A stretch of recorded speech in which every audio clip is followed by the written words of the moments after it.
It's 3 a.m. You're staring at the ceiling. Your phone says you've been awake for 40 minutes. You start to panic. Something must be wrong with you. But the real answer is far stranger than a malfunction. For most of human history, waking up in the middle of the night wasn't a disorder. It was Tuesday.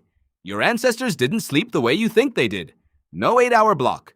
No straight shot from lights out to alarm clock. They slept in 2 pieces, and the gap in between wasn't wasted time. It was some of the most important time of the day. Think about that for a second. What if the thing keeping you up at night isn't broken? What if it's ancient? Start with the fire. For hundreds of thousands of years, humans didn't sleep in silence.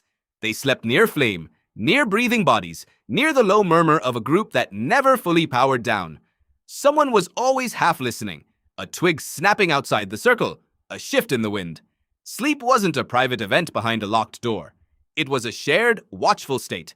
Done in the open, done together. Historian A. Roger E. Kirch spent years digging through court records, diaries, and medical texts from pre-industrial Europe. He found something almost every modern person has never heard of. People used to sleep in 2 segments. They called them first sleep and second sleep. You'd go to bed a few hours after sunset. You'd sleep for about 4 hours. Then you'd simply wake up. And this waking wasn't treated like a problem. It was expected. People used the gap between sleeps to pray, to talk quietly with a spouse, to tend a fire, to think.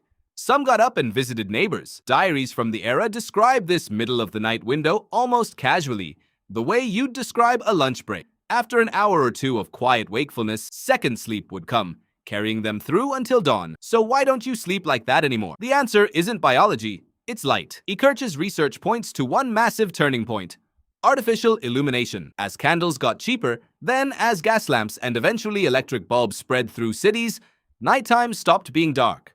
And once the night stopped being dark, the middle-of-the-night wake periods started disappearing from historical records. By the 20th century, consolidated 8-hour sleep became the assumed normal, even though it's a relatively recent invention. But here's where it gets stranger. Some scientists wondered if segmented sleep was really about candles and cities, or if it went back much further, into deep prehistory. That's where sleep researcher Jerome Siegel comes in. Siegel at UCLA led a study tracking sleep in 3 modern hunter-gatherer and pre-industrial societies: the Hadza of Tanzania, the San of Namibia, and the Tsimane of Bolivia. These are groups with no electricity, no clocks, no artificial light pollution. Essentially, living conditions close to what your ancestors experienced for the vast majority of human history.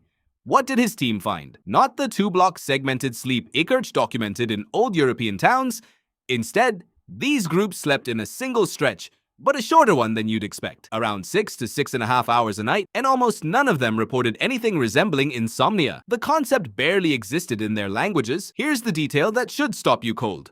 They didn't go to sleep right when the sun went down. They stayed up for hours after dusk, talking around the fire, telling stories, easing slowly into rest. And they didn't wake with an alarm clock.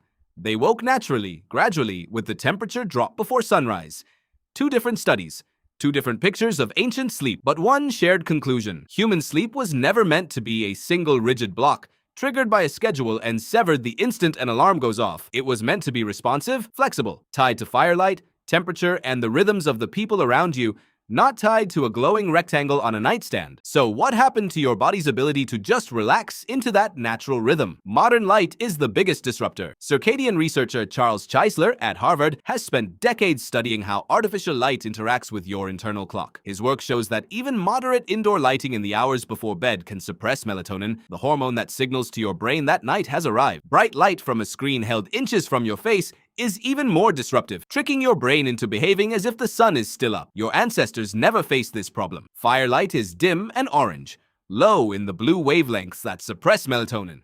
It doesn't confuse the body. If anything, it cues the body to relax. Compare that to a phone screen at 11 p.m., blasting blue heavy light directly into your eyes, and you start to see why so many modern humans lie awake. But here's the strange part. That wakefulness isn't new, it's ancient. For most of human history, this was simply what nighttime looked like. Rest, a quiet pause, then rest again. Not a malfunction, a rhythm.